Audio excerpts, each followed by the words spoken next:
So I think all universities and all institutions, and especially here in Aotearoa, have a challenge with how to actually get outcomes that are equitable for diverse learners. That's sort of happening all over the world. They call it widening participation in the UK, maybe things like affirmative action in the US. And here in New Zealand, obviously, as you all know, we have a huge need. So we wanted to focus on that. How do we best support students? In our context of this research, we wanted to consider our own teaching practices. Often we want to blame the students. They're too poor, they're too lazy, they're not working hard enough. So we basically know we want to explore the poor and lazy teachers and who are educating badly, potentially, in the institution. So we wanted to consider our own teaching practices rather than what's wrong with a student. So I think that's an important framing. We're very focused on Māori and Pasifika, so that was just the key aim. And in this research, we recognised that there was lots of evidence around how lecturing, how to stand up at the front of the classroom, but less evidence on non-lecture-based teaching and learning. And in that, we determined that as less than 50 students. So tutorials, different little workshops, things that aren't the big, grandiose lecture. What can happen in there is really vital to students' learning. Ka pai. So this is our participants and incidents. So we had 92 participants, the other 92 students. That's a large qualitative study. It's huge. We identified 1,952 incidents. So you can imagine how many hours that was. In the Careers Centre, they had, oh God, who wants to work that maths out from the last workshop I attended? Yeah, no, that's fine. 14, and I'm not going to keep doing the others. And faculty 1, that's education, was mostly just Pasifika students in the education faculty. Faculty 2 is our Bridging Foundation program for Māori and Pacific. And faculty 3 was the creative arts. So we did the 92 students. Out of all those incidences, we came up with 24 categories that we looked at. And out of those 24 categories, we came up with 9 promising practices. So I'm only going to jump to the promising practices rather than get into all the categories. But that's all caught up in there. Cool. So this is the first promising practice. You need to use effective adult teaching practices. And some of this is going to be pretty obvious to you all and nothing necessarily groundbreaking new, but it's, I think, still important to foreground the student voice around some of this. So this is a helpful incident. This is the student saying, so, you know, like referring to the lecturer or the educator, they have all these different ways instead of just reading a book.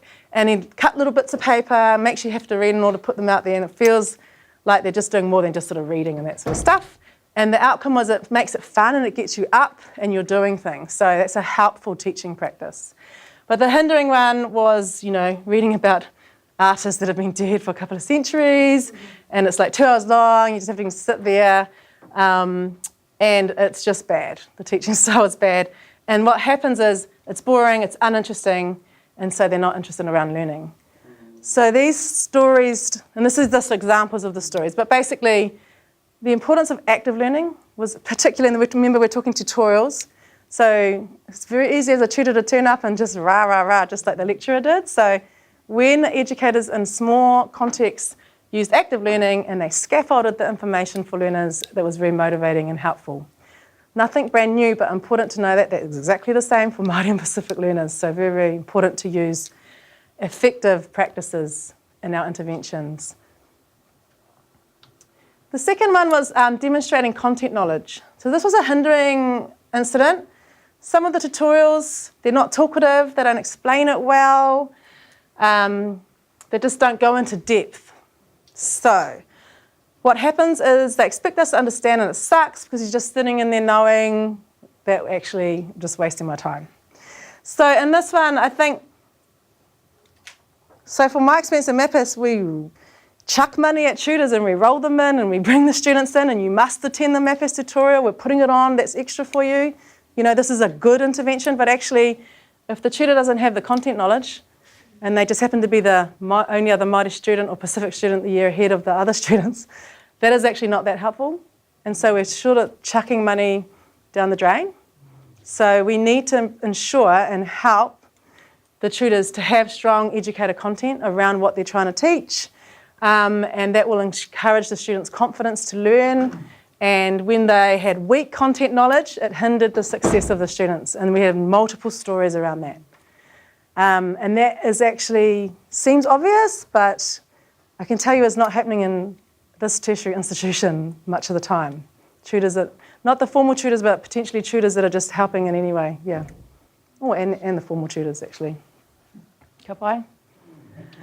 3, use culturally appropriate practices, content and staff. A helpful trigger here is where students are talking about a wānanga that was held on the marae over the weekend, and it was a culture wānanga. And this is a wānanga that was actually integrated into the curriculum and part of their assessment. They felt it was really important because they got to see things in action, and it was led to them, they understood it, and so they connected with the content.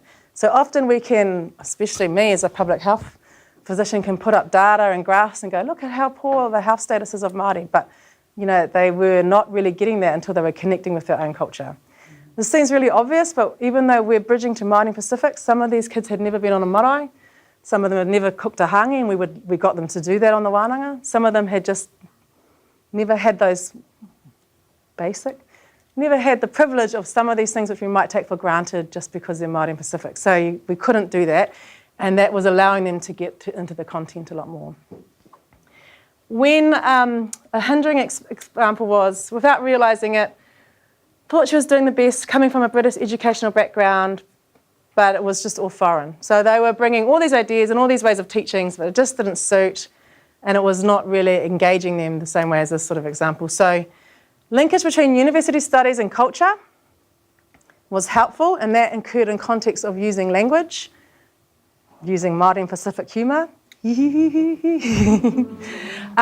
cultural teaching context. So little nuances like that were helpful to students. Valuing diverse experiences was important. You know, when you're talking about context, acknowledging that most of the Māori and Pacific students you're seeing are coming from lower socioeconomic deprived backgrounds. They may not have had other families or etc. whatever that, the same way as the Pākehā students. So having to value that was ineffective when no links to experiences for Māori and Pacific students was hindering. So in our faculty, for example, we have lots of stories where students have to experience hearing about Māori and Pacific health being bad, but you know, that's their families and their stories, and it's them up there, whereas the other students sitting right next to them is having quite a different learning experience when they're hearing about those Māori and Pacific people with bad health. When it's your people and you're seeing yourself up there, it's quite a different learning experience. That would be an example of maybe not using the content in the right way, but if you can use it in a way that's empowering, then that's helpful. Which is hard to do if you're not Māori and Pacific and don't have any knowledge of what it means to be Māori and Pacific. Okay, 4, support the confidence, mana and power of the learner. So this is a hindering example. The fact that I was shot down in such a brutal way, this was in a studio critique type example where they might have been singing or dancing or bringing forward a piece of work that came from their culture, and they were basically shot down for it. And that led them to being unsure, questioning themselves and trying what they were trying to achieve, etc. So when you're teaching that is motivating, respectful and affirming of a student's identity and intellect, then it's helpful. And if it's absent, obviously, those things are unhelpful.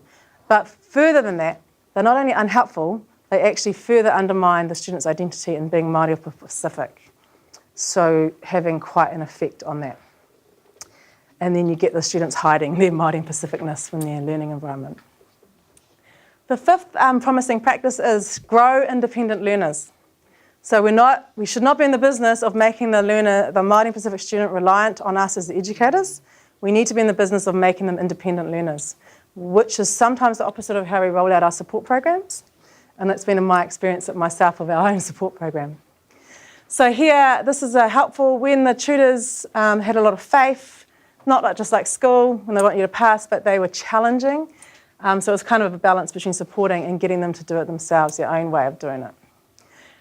Things that promoted independence were, teaching that promoted independence was seen in this research as success-orientated strategy. And when I first took over MAPAS, I have to say, this is the Māori and Pacific support program in the Faculty of Mental Health Sciences. The approach was not that. The approach was the students were quite reliant on the support staff. The support staff were almost running around and picking them up when they were lost in Queen Street or something.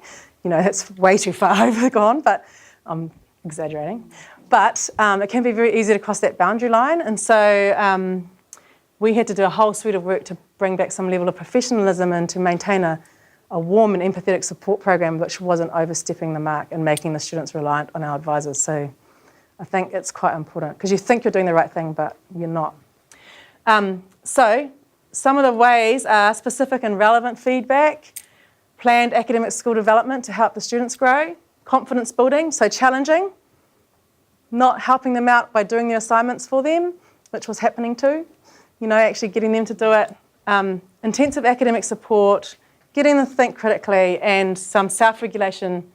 A lot of what I do now, and as being the academic director of MAPIS, is actually making the students be responsible for their own behaviour and to own what the issues are, and we'll get the support for them, but they have to step up.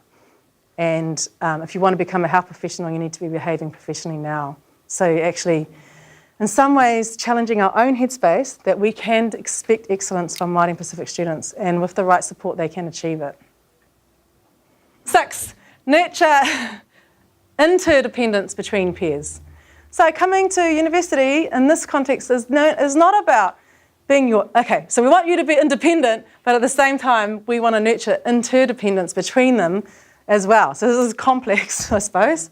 But it's just that be independent in terms of your own learning, but also having a collaborative and supportive environment around you is still part of the answer too. I feel like I'm contradicting myself. But it's that what we found that was helpful was when courses allowed students to work together, work collaboratively, and of course this is buying into our concepts of whakawhanaungatanga and connectedness, which is culturally laden values, and that work and actually support our students in tertiary institutions. So use it. Don't pretend that there's a Pākehā model that you have to roll to. Use that and use it in your teaching and your learning and in these environments. Don't just get in there and do it.